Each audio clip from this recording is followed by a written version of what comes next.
minsan kasi, you cannot satisfy both parties. Sa amin, bawal mag-bias-bias. Kung hindi naman mapagkasundo ng lupon ang magkabilang partido, maaari nang dalhin ang kaso sa korte.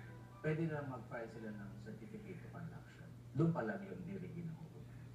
Malaki daw po ang tulong sa pamahalaan ng katarungang pambarangay na binubuo ng lupong tagapamayapa. At kaya, umabot daw sa 3 bilyong piso ang natipid ng pamahalaan ng dahil sa kanila. Eh di wow! Out of the total number of cases filed in the barangay, more than 75% ang naayos ng lupon. Ibig sabihin, yung mga kaso na dapat mapunta ng husgado ay hindi napunta ng husgado dahil naayos ng lupon tagapamayapa.